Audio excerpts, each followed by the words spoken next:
Bah, Je lance l'enregistrement. Euh, donc, ouais, comme je le disais, là, le sommaire, donc contexte et enjeu, la conception, l'intro, l'activité, le débriefing et l'évaluation du dispositif et l'ouverture. Ça, c'était ce que j'ai présenté au niveau du jury en termes de support. Et donc, j'ai commencé par rappeler les ambitions et les enjeux au global de pourquoi on s'intéresse à la notion de serious game dans mon entreprise et moi en particulier. Et ensuite, j'ai travaillé sur ce pitch du projet avec 5 premières questions sur lesquelles commencer à se poser. Quelle est la cible? Quels sont les objectifs pédagogiques? Quel est l'univers du jeu? Quels vont être globalement le type d'interactivité qu'on va avoir dans le jeu? Et quelles sont les contraintes à prendre en compte dans la phase de conception ou dans la phase d'animation? Là, vous pouvez déjà distinguer les deux. Moi, j'avais déjà une contrainte qui était plutôt le fait de dire que la séquence, elle doit durer 1h15 maxi, parce qu'elle doit s'inscrire dans une formation d'une demi-journée. Et vous avez des contraintes qui sont plutôt liées euh, donc là, au fait que ce soit cohérent. Vous pouvez avoir d'autres contraintes qui peuvent être plus de l'ordre de la conception. Donc, est-ce que vous avez un budget? Est-ce que vous avez un temps alloué à ça? Une charge de travail allouée? Ça peut être aussi une contrainte que vous venez présenter ici. Et puis, un point qu'on oublie parfois de faire, mais qui est quand même important, c'est est-ce que vous avez fait un petit benchmarking aussi des serious games existants sur sur les mêmes thématiques ou le même périmètre d'objectifs pédagogiques que celui sur lequel vous partez? Moi, typiquement, j'en avais déjà repéré un certain nombre, sauf que le problème, c'est qu'ils étaient tous trop longs. C'était plutôt des serious games qui duraient minimum 3 heures et la plupart sur plusieurs jours, là où moi, je voulais pouvoir créer ça sur un temps beaucoup plus court tout en atteignant les mêmes objectifs pédagogiques ou des objectifs pédagogiques similaires. Ouais, donc ça vaut le coup aussi de montrer que vous vous êtes intéressé un petit peu à ce qui existait. Et parce que voilà, on sait que la conception d'un serious game, ça prend du temps, donc ça vaut le coup quand même de regarder est-ce qu'il n'y a pas déjà des choses qui existent et que vous pourriez réutiliser avant de vous lancer vous-même dans la création. Après, j'ai présenté un peu la phase de conception. Donc là, c'est comment j'ai travaillé sur la création de ce jeu. Donc moi, j'étais vraiment dans une initialisation du projet depuis la page blanche, hein, donc dans une phase de serious game design. Et j'ai travaillé sur un serious game design document qui reprend vraiment étape par étape les différents éléments. Il est en train de s'ouvrir. Moi, ça a été vraiment mon support clé pendant toute une bonne partie de la création pour aller du pitch jusqu'à la suite. Voilà. Donc là, je rappelle, il y a beaucoup de choses que j'avais tapées d'abord dans ce document-là. Si vous voulez, je peux vous le partager si ça peut vous aider à avoir une trame de réflexion. Moi, ça m'a beaucoup aidé d'avoir ce template un petit peu. Voilà. Et parfois, j'ai travaillé aussi sur du scénario. Je vais y revenir aussi derrière. Mais des fois, vous n'êtes pas encore sûr de comment le faire, ça vaut le coup de présenter différents scénarios de ce que vous imaginez. Typiquement sur l'univers, moi j'étais un peu partagé entre rester dans un univers un peu entreprise, qui allait être plus proche de ce que vivent les participants, mais en même temps qui les emmène un peu moins dans une narration, dans un univers, la fameuse bulle magique là. Le cercle magique, pardon, là où voilà, on pouvait aussi imaginer les emmener dans un autre univers médiéval, pirate, peu importe, mais voilà, donc typiquement un genre de réflexion un peu que j'avais où j'avais travaillé sur différents scénarios. Ça m'intéresse parce que j'ai exactement la même problématique. Comme moi, c'est la gestion de projet et c'est pour des bac+4, bac+5 en alternance. Donc, c'est pareil. Je me demande est-ce qu'il vaut mieux que je les garde dans l'univers de l'entreprise ou est-ce qu'on part sur du Star Wars, du Seigneur des Anneaux ou autre qui leur parle, mais qui, du coup, fait moins sérieux par rapport à leur diplôme, quoi. Ouais. Je trouve que c'est une vraie problématique et la question, enfin, c'est là où il faut vraiment bien connaître ces personas pour savoir y répondre. Nous, on a quand même des dirigeants d'entreprise où déjà le fait de leur proposer une activité ludopédagogique, même en restant dans leur univers, ça peut déjà être quelque chose d'innovant et on leur demande de faire quelque chose qu'ils n'ont pas l'habitude de faire. Donc, je ne me voyais pas en plus rajouter un univers différent. Donc, tu Là es où, resté dans du par contre, sérieux alors. Enfin, t'es resté dans ouais, l'entreprise alors. Ouais, je suis d'accord. resté plutôt sur un domaine entreprise, mais en essayant de le décaler, justement. De Ok. partir sur une entreprise, mais une entreprise en 2040, de pouvoir quand même essayer d'apporter un peu de narration et voilà, d'immersion par rapport à ça, tout en restant dans un univers un peu plus proche de ce qu'ils connaissent. D'accord. Et où je pense qu'avec un public étudiant, je l'aurais davantage encore orienté et modifié en termes d'univers. Ouais, moi, je l'étudiant, mais je l'étudiant en formation continue, donc il revient, Ouais, il y en a qui c'est ont ça. 50 ans. Et puis j'ai aussi des formations en entreprise où voilà, c'est des professionnels quand même. Voilà, donc ce document-là, je vous le partagerai. Il y a plein de trucs intéressants à voir. Quelles ont été mes inspirations, d'autres jeux qui me plaisent et pourquoi je trouve que ça peut être intéressant par rapport à un jeu que je suis en train de créer. Qu'est-ce qu'il vous faut comme matériel, comment vous introduisez le jeu, comment vous le mettez en place. Et puis après, il y a carrément le déroulement du jeu. Et j'avais fini par travailler sur une règle du jeu. Hein, finalement, c'est ça qui peut vous aider, mais à un moment, il faut se lancer. Donc, écrire quel est le but du jeu, comment ça se passe, un tour de jeu, etc. Ouais. Après, vous allez peut-être, en fonction de ce que vous mettez en place, vous allez peut-être aussi avoir besoin d'équilibrer au fur et à mesure votre jeu. Là, typiquement, moi, j'avais des choix qui faisaient gagner plus ou moins de points. Bah, comment on équilibre un peu ça dans le temps? Parce qu'en général, la première version que vous le faites un peu de manière au doigt mouillé, on va dire. Et puis après, il y a peut-être des modèles mathématiques des fois à voir un peu pour équilibrer un peu tout ça, équilibrer les chances aussi, ce genre de choses. Assez vite, j'ai travaillé aussi le débriefing avant de rentrer dans les règles du jeu.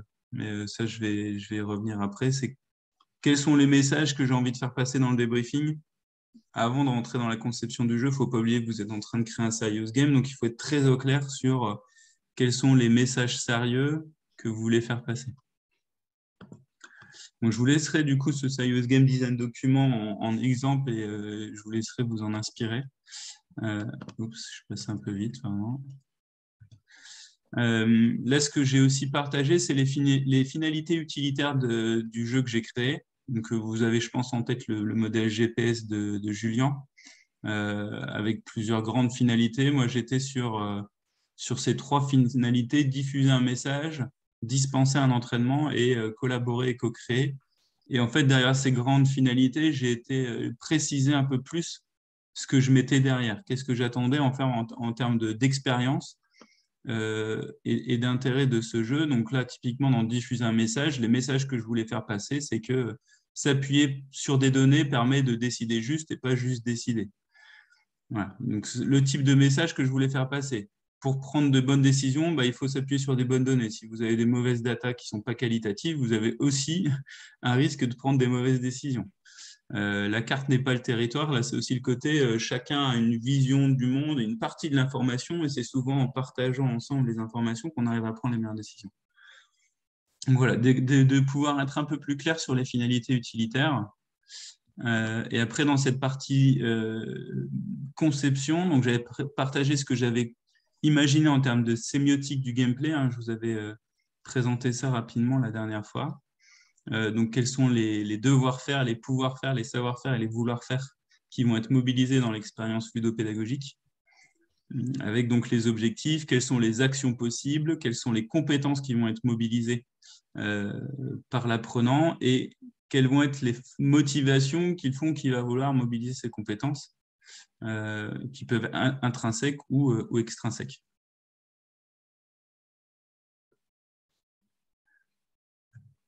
Et le dernier point, c'est que j'avais du coup utilisé le modèle cépage que j'avais du coup passé sous un format Excel pour concevoir l'animation. Parce que je trouve que c'est 2 choses différentes et bien complémentaires. On conçoit le serious game et on conçoit le serious play. D'accord? Donc, le serious game, c'est l'artefact, les règles du jeu, le matériel, etc. Mais après, il faut aussi concevoir comment je vais dérouler mon activité, comment je vais l'introduire, quel rôle moi je vais prendre en tant qu'animateur, est-ce qu'il y a une co-animation, quels vont être les éléments que vont faire les apprenants pendant chacune des phases, etc. Donc là, idem, si ça vous intéresse, je vous partagerai. Après, il n'y a rien de. C'est donc le modèle cépage. Hein. Alors, c'est celui qui a été bonifié à partir de celui de Julian et de Pascal Chaumette, qui a été bonifié par l'université de Louvain. Sur lequel ils avaient ajouté certaines questions un peu plus précises à se poser. Et ça, je trouve que c'est super en termes de grille de lecture. On aura l'occasion de revenir là-dessus hein, dans le prochain cours qu'on a le 16 mars. On va parler de l'animation, la posture d'animateur d'un serious play. Voilà. Donc ça, c'est une bonne grille de lecture aussi pour vous. Voir le déroulé, imaginer le déroulé du jeu et du coup, ça vous aide à vous poser les bonnes questions et à vous dire, ah bah tiens, d'ailleurs, si j'imagine ça en termes d'étapes, ça veut dire qu'en termes de matériel à créer, il ne faut pas que j'oublie telle ou telle chose ou en termes de matériel nécessaire pour l'animation, etc. Donc ensuite, j'ai présenté comment j'ai introduit le jeu. Alors moi, j'aime bien commencer par les objectifs pédagogiques du Serious Game avant de rentrer vraiment dans la présentation du jeu en tant que tel. Et donc après, je fais vraiment cette partie entrée en immersion, présentation du contexte du jeu, des règles du jeu, des objectifs du jeu. Voilà. Donc là, je vais passer assez rapidement, mais c'était du coup la présentation de comment fonctionne un trimestre qui correspondait à un tour de jeu dans le Serious Game que j'ai créé. Et après, j'ai présenté comment se déroule l'activité. Donc là, moi, l'astuce que j'avais choisie, étant donné qu'on était sur un jury à distance, ça a été de représenter un peu comme ça sur des slides comment allait se dérouler l'activité. Donc expliquer qu'on se répartit autour de différentes tables de jeu, chacun représentant un domaine, avec le formateur qui présente les arbitrages, etc. Donc d'aider le jury à se projeter sur les différentes étapes, en fait. Et là, je présentais un peu étape par étape comment est-ce que ça fonctionne et j'expliquais oralement comment ça fonctionne.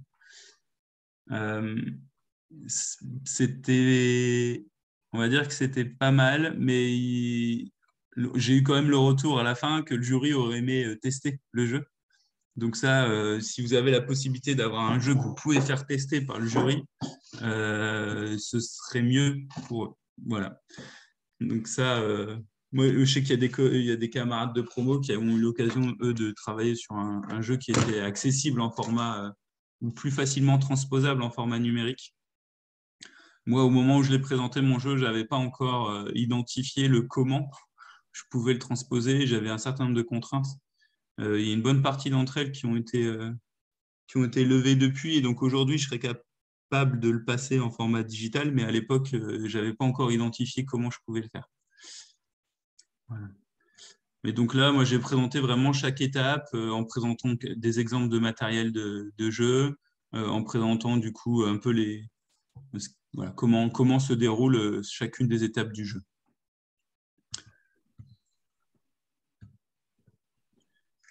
Et ensuite, donc, je présentais comment j'amenais le débriefing. Donc, il y avait d'abord le côté conclusion du jeu avec.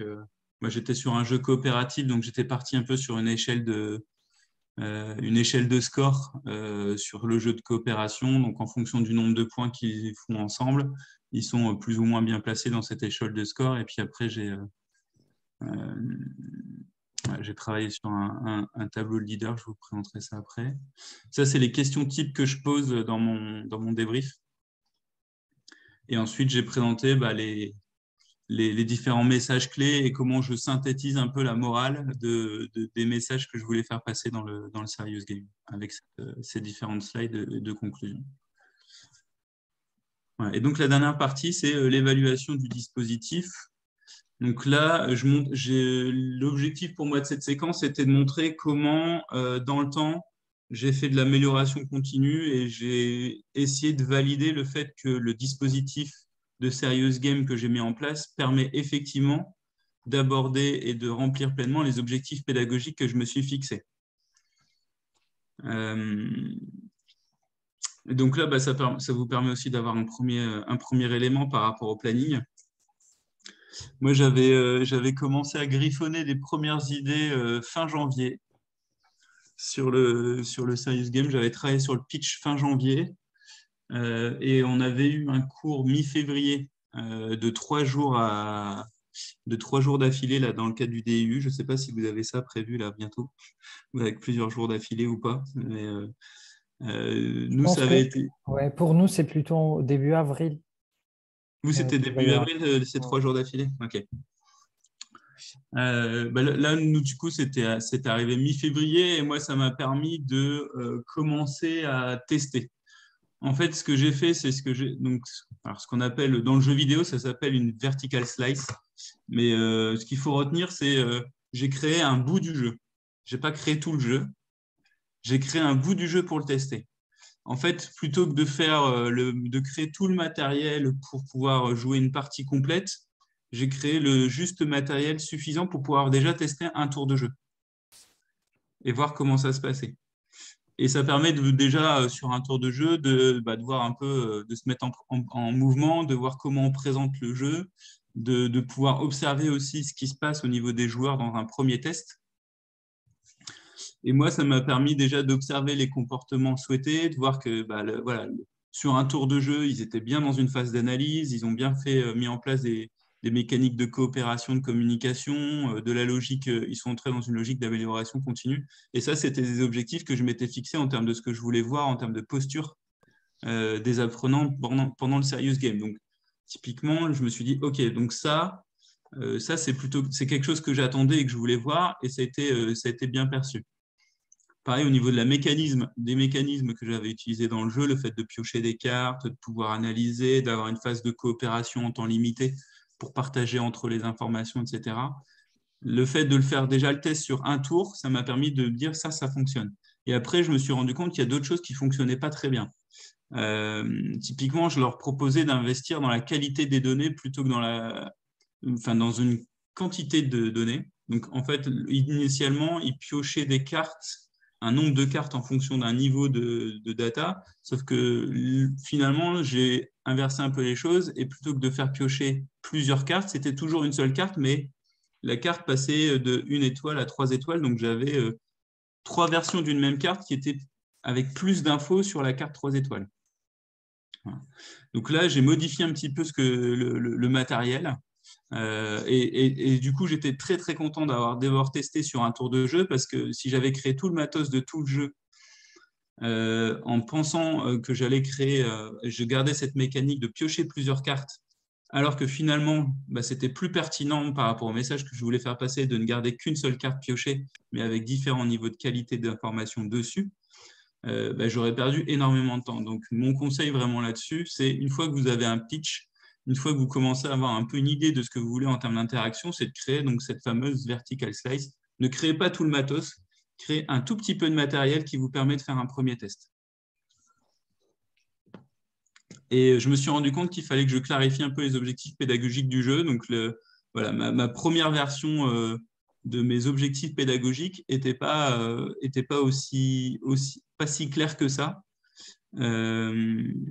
Et d'ailleurs, moi, du coup, j'ai retravaillé là-dessus avec mes collègues aussi qui étaient experts sur le sujet data, on était une formation sur tout ce qui est décision sur la prise de données, enfin, prise sur de l'analyse de données, pardon. Voilà, donc j'ai retravaillé après ce premier test avec mes collègues aussi pour clarifier ces objectifs pédagogiques. Donc ça, c'était le 18 février. Donc j'ai travaillé sur une nouvelle version, sur une deuxième version qui cette fois était une version complète du jeu en ayant intégré ces modifications-là. Et ça, pour vous donner un ordre d'idée, je l'ai faite le 16 mars 2020, donc la veille du confinement. Voilà, donc la veille du confinement, on était en train de tester ça, et puis le lendemain, pouf, donc, en fait, j'étais plutôt en avance dans ma promo. Ça m'a permis de pouvoir faire des tests aussi avec des vraies personnes. Juste avant le confinement, là où j'ai quand même un certain nombre de mes camarades de promo qui, du coup, n'avaient pas une première version testable au 16 mars et ont été très embêtés puisque après, on était complètement confinés. Donc, le seul moyen de tester, c'était soit qu'ils fassent un jeu à distance, là où la plupart, on avait quand même plutôt imaginé des jeux en présentiel. Hein. Je pense qu'aujourd'hui, vous êtes peut-être un peu plus nombreux à imaginer ces animations à distance, mais nous, ce n'était pas forcément le cas quand on a commencé à réfléchir sur nos projets. Voilà. Et donc là, cette deuxième session, donc j'ai pu tester l'ensemble du jeu et j'avais préparé un questionnaire d'évaluation à l'issue du test à destination des participants pour voilà, avoir un peu l'expérience vécue. Est-ce qu'ils sont... En gros, j'avais fait 2 notes. Une note plutôt sur le fun, le côté plaisir, le côté play, et une autre sur le côté serious, le côté apprentissage, de voir comment ça avait été fait. Le gros défaut de ce deuxième test, c'est qu'on a manqué de temps. Moi, en fait, j'avais conçu le jeu sur 6 tours. Et au final, le test m'a permis de me rendre compte que 6 tours, c'est trop long. Donc, on est allé au bout du jeu, mais on n'a pas eu le temps de faire le débrief du jeu. Donc, j'ai eu des bonnes notes sur la partie plaisir, mais j'ai eu des notes assez moyennes sur l'apprentissage. En fait, il y a quelques personnes qui avaient fait leur propre morale, en fait, mais on n'a pas eu le temps de faire le débrief. Et c'est là où on voit aussi toute l'importance d'un débrief. C'est que ça permet de remettre... de remettre au centre l'apprentissage, les savoir-faire qu'on a utilisés, les messages qu'on a voulu faire passer à travers ce Serious Game. Voilà. Et donc, je m'étais listé à nouveau un certain nombre de modifications à l'issue de ce deuxième test. Donc, le fait de passer de 6 à 4 tours de jeu. Bon, j'avais des cartes informations et en fait, je les ai aussi beaucoup transformées en cartes data brutes à analyser. Donc, j'ai encore modifié mon matériel. J'ai créé des slides en support pour appuyer le débriefing. Ça, c'est voilà, voir aussi comment vous allez débriefer. J'avais pas de slide support pour débriefer. Donc là, typiquement, je me suis dit, ça peut être quand même intéressant d'avoir ça et ou avoir un petit livret participant ou un petit jeu de slides pour les participants à l'issue du Serious Game avec lequel ils repartent pour avoir aussi un peu le résumé du contenu sérieux suite à l'expérience de jeu. Et donc, j'avais un certain nombre de matériel à ajuster. Excuse-moi. Ouais. C'est parce que tu parles du débriefing et du slide. C'est vraiment ce qui me reste pour l'instant pas mal des cours, c'est que le débriefing est tellement nécessaire que c'est presque impossible d'avoir un jeu autoporté. Et tu disais que dans tes objectifs, tu voulais avoir les deux, à la fois un jeu autoporté qui fasse partie d'un cours. Est-ce que du coup, il est autoporté aujourd'hui ? Quand je parlais de jeu autoporté, j'ai peut-être pas utilisé le bon terme. Ce que j'entendais, c'était le fait de dire je peux jouer le Serious Game seul. Et il porte déjà une partie des objectifs pédagogiques. Mais tu es quand même là en animateur. Mais il y a bien un animateur, pardon. Ouais. Il y a bien un animateur. Voilà, de ma part d'utiliser ce terme-là. Mais voilà, c'est plutôt le fait de dire je peux jouer le jeu seul, le Serious Game, et ça va durer entre 1h15 et 1h30. Tout comme je peux l'intégrer dans une formation qui, elle, dure une demi-journée. Ouais. Et à un moment où il y a de la cohérence entre une séquence précédente et une séquence suivante, voilà, sur laquelle on aborde d'autres objectifs pédagogiques. Voilà, c'était plutôt ça, moi, le challenge que j'avais. D'accord, ouais, c'est pas l'idée de vendre, on va dire, le jeu packagé tel quel. Cela dit, j'ai quelques camarades de promo, et notamment Suzon, qui sont plutôt partis sur ça. J'avais l'impression des cours qu'on avait jusque-là qu'en gros, c'était utopique de penser qu'un jeu pouvait être autoporté. Un Serious Game. Parce que le débrief a l'air tellement important, enfin l'animation et le débrief ont l'air tellement importants, le play. Ouais, en fait, un Serious Game, ça a l'air compliqué, quoi. Ouais, du coup, je rectifie. Ce qu'a créé Suzon, c'est pas un jeu autoporté non plus, mais elle est partie plutôt sur l'optique de créer un jeu qu'elle pouvait commercialiser à des personnes qui elles-mêmes allaient l'animer. Ouais, c'est ça. Il faut quand même qu'il y ait un service. Et du coup, là, le côté autoportant, c'est pas plus autoportant. Il y a toujours un animateur. Par contre, ça veut dire que celui qui vend son jeu, qui va jusqu'à la partie vente, doit être capable d'orienter, de fournir en fait aussi un guide d'animateur pour que la personne puisse le prendre en main et soit capable de l'animer. Ce qui n'était pas mon cas. En tout cas, c'était pas mon objectif. Je vous avais aussi partagé rapidement la classification là, un peu des différents types de joueurs augmentés par Dominique Mangiatordi. Là, c'est aussi un des points une grille de lecture que j'ai pu utiliser à l'issue des tests. De me dire, bah, tiens, est-ce que tous les types de joueurs s'y retrouvent dans le jeu que j'ai créé? Et donc là, c'est là ce que je disais, moi, bah, l'analyse des données qui s'apparente un peu à un problème puzzle à résoudre pour les détectives, ça va très bien leur parler. Tous ceux qui sont plutôt dans la catégorie socializer, on est quand même sur un jeu coopératif où il y a une importance très forte à apporter à la communication des bonnes informations. Et donc, j'ai plutôt des bons retours. Et finalement, ceux qui étaient un petit peu délaissés, c'était plutôt les fighters et les achievers. Donc, ce que j'ai fait, c'est que voilà, même si c'est un jeu coopératif, j'ai créé une forme de compétition entre différentes sessions. Donc, j'ai créé un tableau de score, en fait, tout simplement. Et à chaque fois qu'on a une nouvelle équipe, ça vient se rajouter dans le tableau des scores et ils peuvent se comparer avec différentes sessions, que ce soit des sessions entreprises ou des sessions d'écoles différentes. Ah bah tiens, on a fait mieux que telle ou telle école. Voilà. Donc, ça apporte un petit côté supplémentaire et pour le coup, la modification, elle est, enfin, ça m'a pris 1 minute hein, comme modification et ça me permet d'un peu mieux embarquer un type de public qui est le type de public un peu plus compétiteur. Et après, sur les achievers, j'avais également pensé à un badge manager augmenté par la data à distribuer après le jeu, un peu dans une logique, les logiques d'open badge que vous pouvez peut-être connaître par ailleurs. Ça, je ne l'ai pas encore mis en place, mais ça reste une idée pour adresser un peu plus aussi ce type de joueurs-là. Voilà, et donc ce que je présentais à la fin, donc c'est cette phase un peu plus d'ouverture sur la suite. Donc j'ai présenté voilà, quelles sont les prochaines étapes. Donc j'avais prévu de refaire un test courant juillet, donc moi j'avais soutenu début juillet. J'avais un autre test de prévu mi-juillet sur lequel je testais à nouveau une version améliorée par rapport à la version 2. Je savais qu'il y aurait probablement un nouveau déséquilibrage à l'issue du test et il fallait que j'améliore toute la partie immersion et narration. Parce que pour l'instant, j'avais quand même beaucoup travaillé la mécanique, travaillé le contenu sérieux à l'issue, mais je savais que voilà, sur ce volet narratif, il fallait que je puisse progresser. J'avais une première session prévue là pour le coup avec des étudiants donc chez un client. Donc là, c'était la première session en situation en dehors de mes collègues en interne ou mes camarades de DU. Et puis, j'avais aussi tout un volet de travail autour de la communication autour de ce serious game pour pouvoir jouer plus de fois.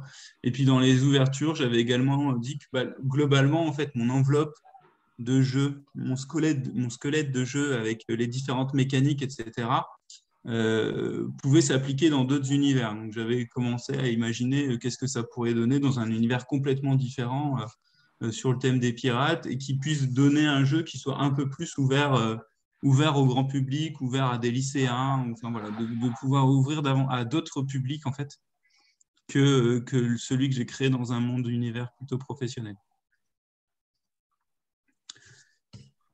Voilà, et puis j'avais fini par ouvrir sur d'autres activités. Donc là, pour répondre aussi un peu à une question, le fait de dire, là, je vous ai présenté un projet de Serious Game et j'ai ouvert en même temps sur d'autres projets sur lesquels j'ai travaillé durant l'année, en fait. Voilà, donc le fait d'avoir, j'ai créé un autre jeu qui s'appelle Consulting. J'ai aussi fait du Serious Diverting, donc de partir de certains jeux existants pour les intégrer directement dans des séquences de formation, du serious modding. Enfin, voilà. Donc, c'était présenter un petit peu d'autres projets. J'ai contribué aussi à Codroid 19. Je ne sais pas si Susan vous en avez parlé ou pas. Voilà. Donc, un petit peu ces différents sujets-là. Et une étape de remerciement. Et d'ailleurs, dans ces remerciements, il y avait Alexandre Duhart de Eco Game Lab. Je pense que vous l'avez eu en cours il n'y a pas longtemps. Oui. C'est lui qui m'avait coaché dans la conception du jeu. Ce qui me permet de revenir peut-être un peu plus sur vos questions de comment on commence, de c'est quoi le rétro-planning, etc. Déjà, sur le livrable, sur ce que j'ai présenté, est-ce qu'il y a des questions ou est-ce que vous avez des retours à faire?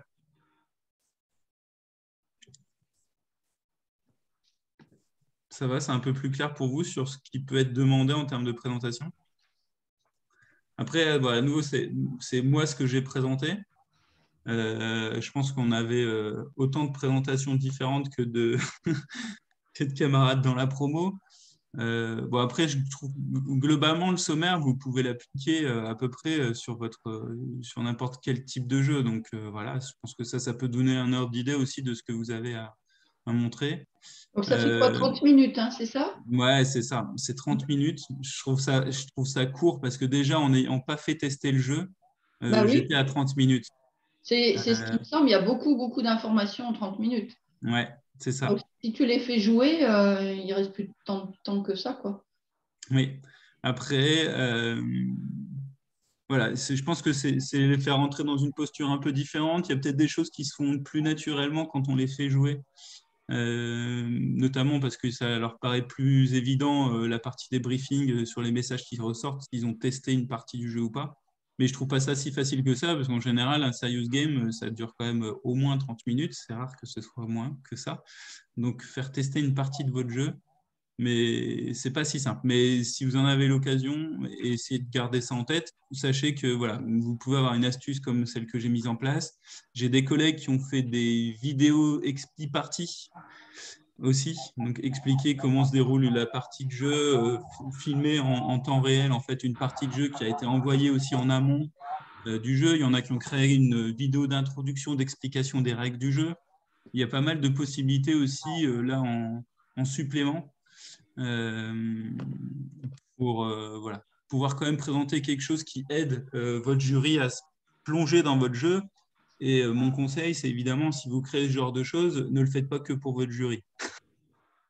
Parce que le jury, en fait, on s'en fiche. Vous êtes surtout en train de travailler sur un projet pour vous, pour la boîte ou voilà, l'organisation dans laquelle. Voilà, donc le jury, c'est un plus, mais voilà, dites-vous, je vais créer une vidéo d'explication des règles du jeu et par la même occasion, je vais la transmettre à mon jury pour présenter un peu ce que j'ai fait. Voilà, c'est un peu un conseil global là-dessus. Voilà, moi, typiquement, je suis parti pas sur une vidéo, mais sur un déroulé slide par slide parce que je savais que j'étais pas encore assez sec pour arriver sur une vidéo de l'explication du jeu.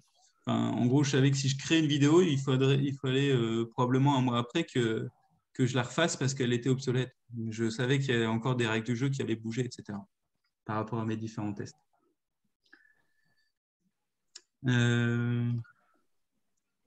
Du coup, le parcours, on commence.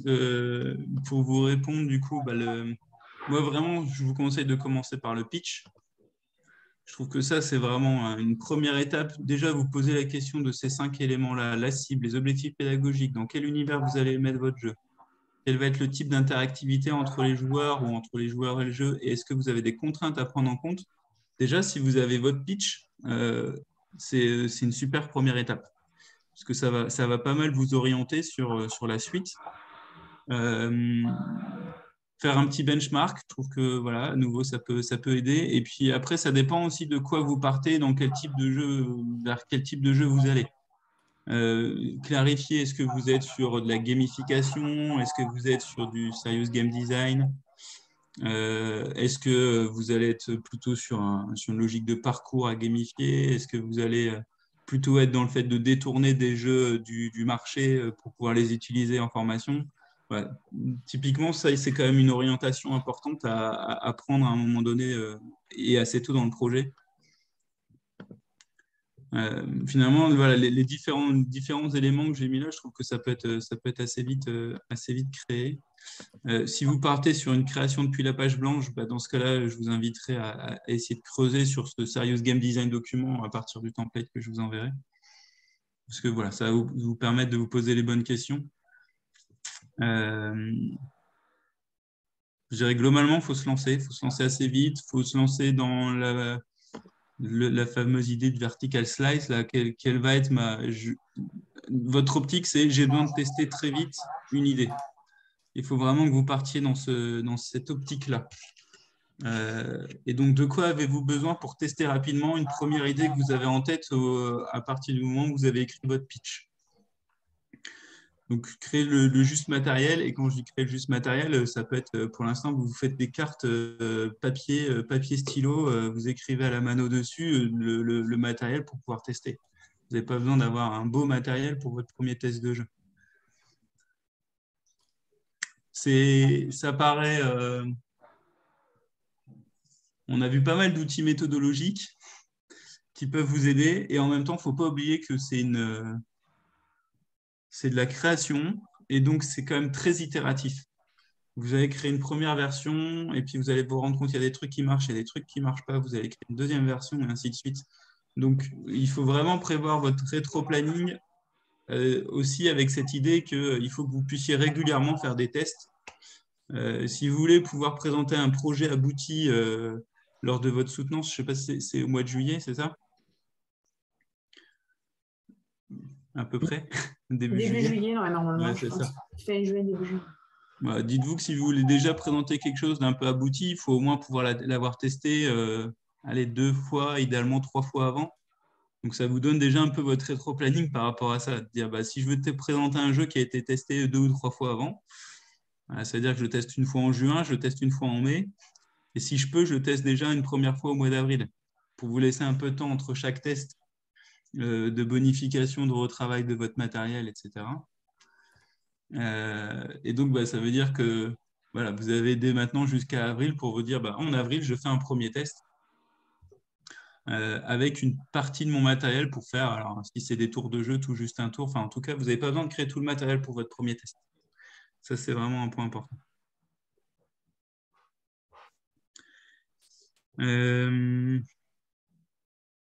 D'ailleurs, ça fait partie un peu des pièges à éviter. J'ai des camarades de promo qui, eux, avaient créé tout le jeu pour faire un premier test et là, ils se sont rendus compte que ça n'allait pas du tout et du coup, ils ont dû recréer complètement leur jeu.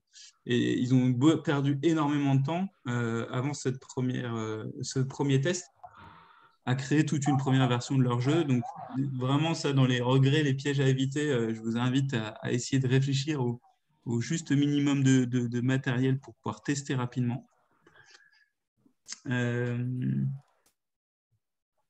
Alors après, ce n'est pas un piège à éviter, mais c'est plutôt un facteur clé de succès. Je vous invite à quand même assez vite essayer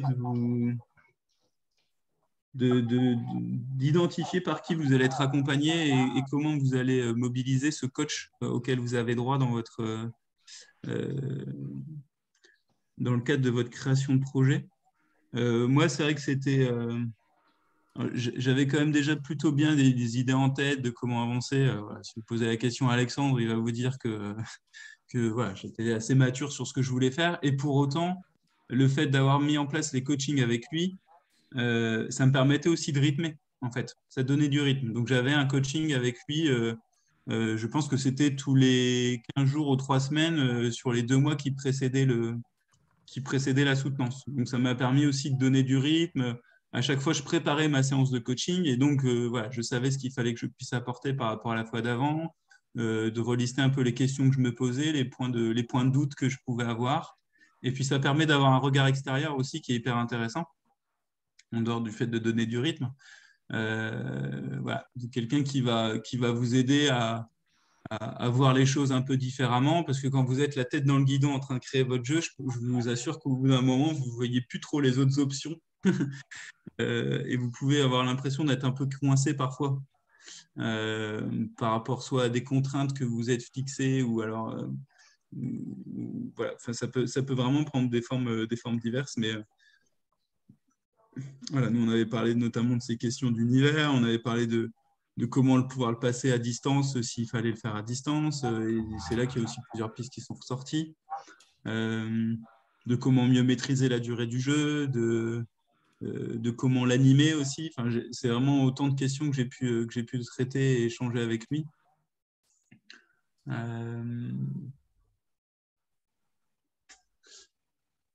Et mon dernier coaching, je l'ai utilisé pour faire une soutenance blanche. Voilà, ça vous permet de voir un peu aussi donc comment j'allais présenter mon projet de Serious Game au jury. Et ça m'a permis d'avoir ses retours aussi à lui avant la soutenance. Donc, Voilà, un peu là-dessus. Et du coup, il y a la question du temps que ça prend et de la charge de travail. C'est une bonne question. Hein. C'est une bonne question. Alors, moi, déjà, j'étais dans un contexte où, en fait, que ce soit les heures de cours de DU ou le temps que je passais sur mon projet, c'était en mixte pro et perso. Donc, je m'étais mis d'accord dès le début de l'année, au moment où j'avais annoncé à mon entreprise que je voulais suivre ce DU, sur le fait de dire qu'il y avait à peu près 50% des heures de travail nécessaires au DU qui étaient sur temps de travail, pointées sur d'autres travail, et le reste que j'utilisais sur des RTT, des congés que je posais. Donc moi, ça m'a permis d'avoir pas mal de flexibilité là-dessus. Et du coup, j'avais une partie de mon temps de travail qui était dédiée à ça, puisqu'il y a une partie de la conception du jeu que je faisais aussi avec mes collègues, puisque j'avais des collègues experts du sujet de la data que je mobilisais aussi dans la création de ce Serious Game.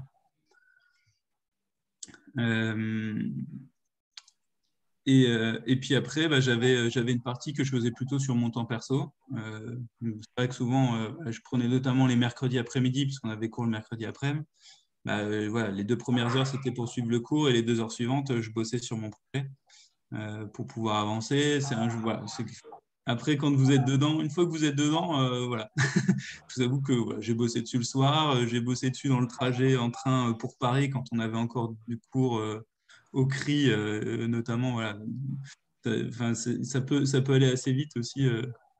Quand vous avez l'idée en tête et que vous commencez à voir le truc, en général, vous allez avoir envie, pardon, de le concrétiser, de le matérialiser et donc d'avancer un peu là-dessus.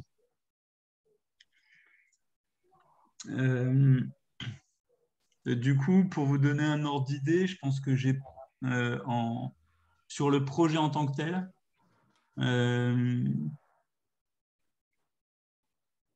je pense que j'ai dû passer une dizaine de jours au total.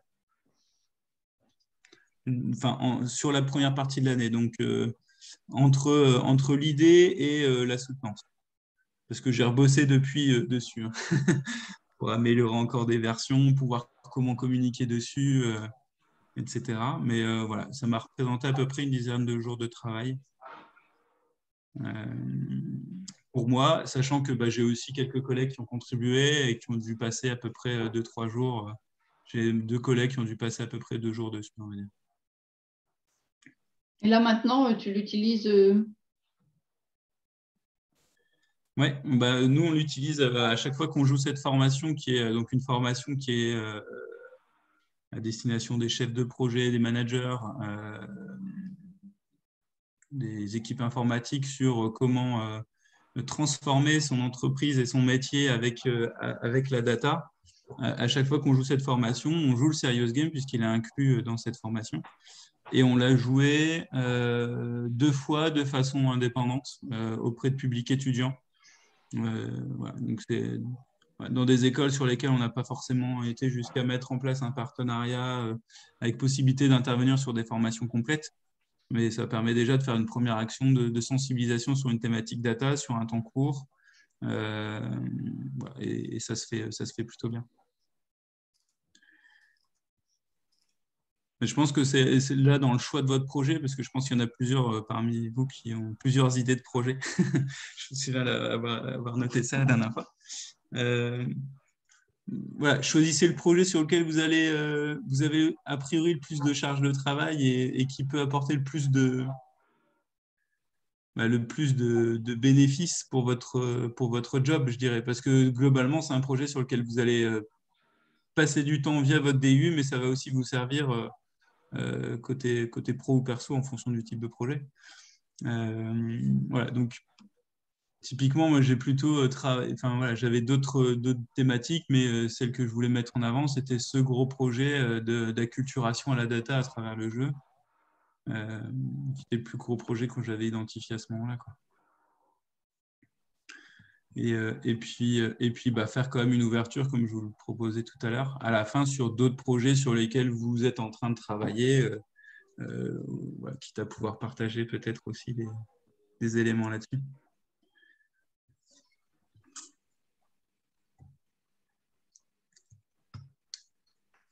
Voilà, de façon assez macro. Je crois que tu as utilisé Overcooked dans une formation sur l'optimisation des processus. C'est intéressant, ça. Oui, tout à fait. Tout à fait, ça Enfin, marche. tu fais jouer d'abord et après, tu leur fais faire le parallèle avec qui fait quoi et comment se Exactement. passer les choses. Et ça me permet d'introduire en fait après tout ce qui est autour du Lean, du Six Sigma, Mhm. où il y a quand même pas mal de bonnes pratiques qu'on retrouve dans le jeu en fait. Hein. Ouais. Et encore, bon, il y en a quelques-unes qui passent un peu à côté. Hein. On a le droit de balancer les assiettes au sol ou la bouffe au sol, alors que bon, il y a la lutte contre le gaspillage fait partie des bonnes pratiques. Mais voilà, après, c'est quand même assez intéressant. Je l'ai testé 2, 3 fois avec un public étudiant Mhm. et ça a bien tourné, notamment en termes de dynamique et de posture en fait dans Parce que laquelle du se coup, tu mettre. fais jouer combien de personnes? Parce que bon, le problème de tous ces jeux, que ce soit des jeux de plateau, des jeux vidéo d'ailleurs, c'est que tu peux pas faire jouer une promo, enfin, ni une classe de 24, ni une promo de 200, quoi. Euh, donc tu fais quoi? Tu en fais jouer Euh, quelques-uns et tu mets sur grand écran pour que les autres regardent en spectateur ou... alors, en fait, on le faisait en mode tournoi Ouais. C'est avec, fort. j'avais une promo de une fois une promo de 15 et une promo de 20. Donc j'avais de la chance, c'était des petites promos. Ouais. Euh, et du coup, effectivement, un seul écran, mais donc ils passaient chacun sur une partie. Une partie dure à peu près 2 minutes, 2, 3 minutes, donc ça va encore. Ouais, faire quelques recettes. Ouais. Et en fait, donc il y a une équipe qui passe, elle fait un premier score, elle laisse sa place à l'équipe 2, et dès que l'équipe a fini, ils réfléchissent 2 fois à comment ils peuvent améliorer leur score. Donc on nous invite à se mettre dans cette optique d'amélioration continue, d'essayer Ouais. de faire le meilleur score, et donc d'être l'équipe qui va être embauchée dans le restaurant. C'est un petit peu ça qu'on met en termes de scénario derrière. D'accord. Et du coup, ça tourne en fait. Donc, il y a une seule. Nous, on avait joué avec une seule console et un seul écran sur le grand écran de la classe. Et donc, en même temps, les gens sont en train de débriefer sur comment améliorer. Puis, ils peuvent jeter un œil aussi sur ce Mhm. que sont en train de faire les autres, d'analyser, faire un peu de. Ah, tiens, t'as vu, ils se sont organisés comme ça, c'est pas bête. Ouais, Prendre un peu intéressant. de recul par rapport à ça. Et du coup, on arrive à faire une séquence sur à peu près 1 heure de temps, en fait, même pas. Avec une seule console. Donc, s'ils étaient plus nombreux, je pense qu'il faudrait passer en multi-écran, multi-console, mais en gardant le même dispositif de compète où ils passent. Après, c'est le nombre de parties qui va déterminer un peu la durée aussi du jeu. Là, on avait eu le temps de faire jusqu'à 3 parties, donc 2 phases de bonification entre-temps. Euh, mais ouais, c'était chouette parce que du coup, ils réfléchissent à comment se répartir les rôles, comment optimiser les flux de déplacement. Enfin, il y a pas mal de messages clés d'optimisation de process qui ressortent. Ouais, même en termes de Euh, leadership, je pensais avoir, il y a ceux qui jouent et puis il y en a un qui ne joue pas, qui n'a pas la manette en main, mais qui dit aux autres quoi faire, oui, quoi. oui, oui. Donc le côté En fait, leadership. c'est des équipes auto-organisées. Donc, c'est eux qui se débrouillent sur comment, qui va jouer. Est-ce qu'il y en a un qui va plutôt jouer le rôle du manager? Et du coup, il y avait des joueurs non, Ouais, sans manette. sans manette, ouais, voilà, qui allaient Mhm. plutôt orienter et dire ah, faites gaffe, là, il y a une commande qui vient de tomber, on est en retard. Enfin, voilà, on pouvait avoir des rôles un peu différents qui tombaient. Donc, voilà là-dessus. Intéressant.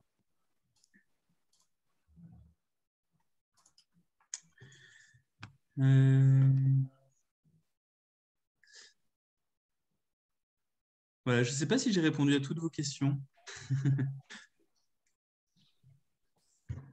Moi, j'ai juste une dernière question. Ouais. Est-ce que, du coup, avant ce jeu, tu avais une expérience dans la conception ou c'était ton premier jeu et même par rapport au DU, c'était... Ouais. ouais. J'avais déjà, dans le cadre de certaines de nos formations, créé des petites activités ludiques, mais sans pouvoir aller jusqu'à dire qu'on crée un serious game, quoi. C'était plutôt voilà, des activités pédagogiques interactives et participatives. Il n'y avait pas de but du jeu derrière, donc on ne pouvait pas vraiment parler de serious game. Euh, Ce que j'avais déjà fait avant, par contre, c'était de, de tester l'animation de serious games existants, notamment autour de tout ce qui est agilité. Ouais, il y a notamment un site de référence sur le sujet qui s'appelle Coach Agile, euh, et qui permet déjà de voir un peu comment ça s'anime. Et je trouve que c'est intéressant aussi de se mettre dans cette posture d'animation, de voir un peu du coup comment se constitue un serious game. Si on veut créer le kit complet, à quoi ça ressemble entre le guide de l'animateur, entre le matériel, entre les petits supports mis à disposition des joueurs apprenants, enfin, voilà, de voir un peu à quoi ça peut ressembler. Et puis comment présenter les choses, ça aide aussi, je trouve, à ça. Comment on présente un serious game, comment on l'introduit. Mais je n'avais pas en soi d'expérience de création de serious game avant ce gros projet-là. Donc j'avais déjà fait du serious diverting, mais je n'avais pas encore fait de serious game design. Voilà. Et qu'est-ce qui a été le plus difficile dans ton projet? Enfin, en tout cas, la contrainte que tu as ressentie de façon plus forte.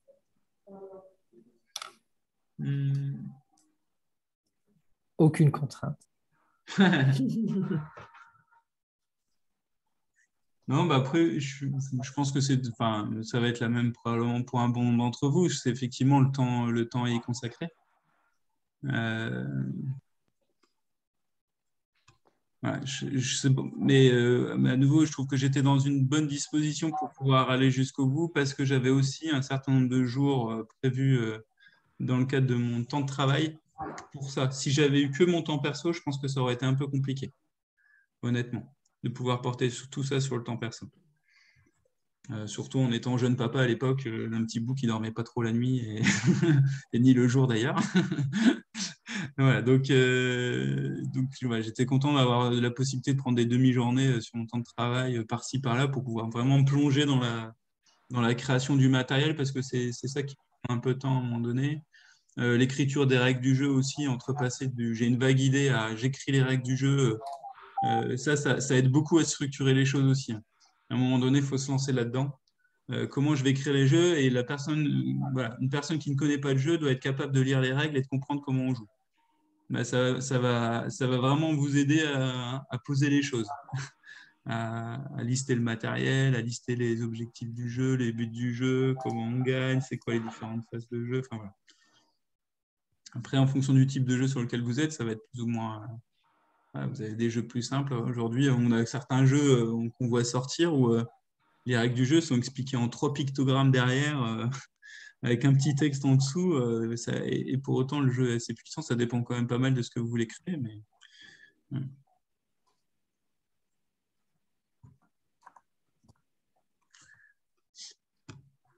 Voilà. En tout cas, j'espère que ça vous a pas fait trop peur. J'espère que ça vous a plutôt donné envie de vous lancer. Et puis, depuis je le reste début, tu as continué de créer des jeux, donc tu as amélioré celui que tu avais fait pour le début. Mais j'ai amélioré celui-là. J'en ai créé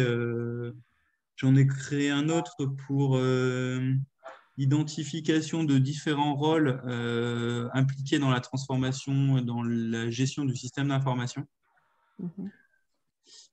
J'ai créé un jeu consulting que j'ai continué aussi à développer en parallèle, qui est plutôt là pour faire découvrir le monde du conseil, un peu les particularités du fait d'être consultant par rapport au fait d'être employé dans une entreprise classique. Et du coup, ce côté jeu dans vos formations, vous le valorisez à projection? Oui, c'est quelque chose qu'on met quand même pas mal en avant. On a quand même des responsables formation ou des managers d'équipe qui aujourd'hui sont quand même conscients que la formation descendante, c'est pas trop fait pour leurs équipes et qui ont plutôt envie de ça. Après, on ne fait pas que du serious game non plus. Hein. Ça reste une modalité d'apprentissage parmi d'autres et on essaye de mailler ça avec des fois du travail en mode projet, des études de cas un peu plus classiques, avec du e-learning, avec des phases un peu plus démonstratives, avec des phases un peu plus descendantes. Enfin, je trouve que c'est un équilibre global à trouver. J'ai fait une erreur une fois d'avoir une formation qui enchaînait 3 serious games et au final, c'était assez déséquilibré. On a eu le retour d'apprenants à la fin qui avaient l'impression effectivement d'avoir passé une bonne journée, mais mais peut-être de manquer un petit peu d'apport théorique. Donc, on a été presque arrivé dans l'excès inverse. Et du coup, on a rééquilibré aussi par la suite. Mais c'est des retours intéressants. C'est des retours intéressants.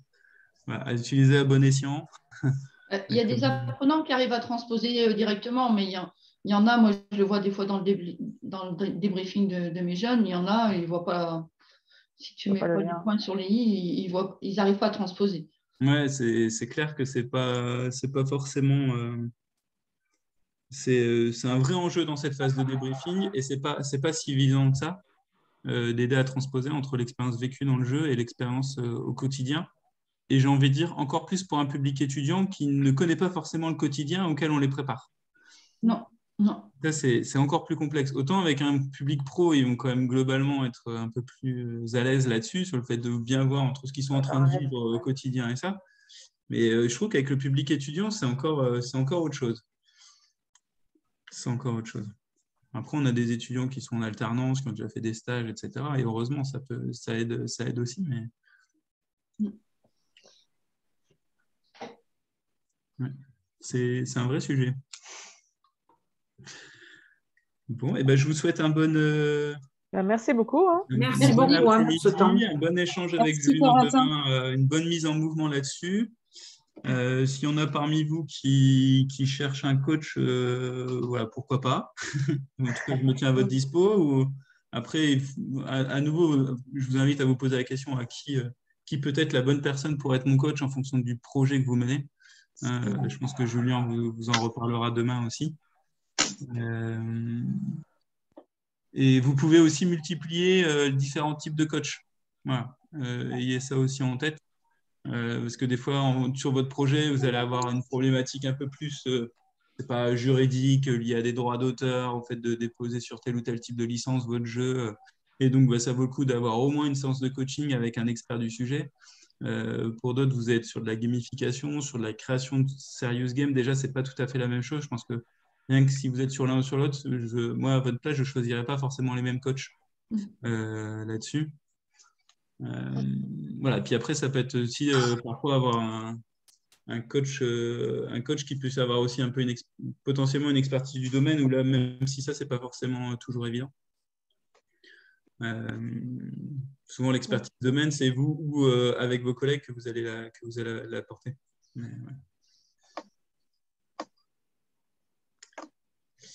Voilà. Je vous souhaite une bonne après-midi. Merci beaucoup, Corentin. Merci de nous avoir consacré ce temps. Avec plaisir et puis à bientôt. Merci d'avoir consacré ce temps. Ciao. On a un peu de travail. Ouais. Bon courage à tous. Au revoir. Au revoir.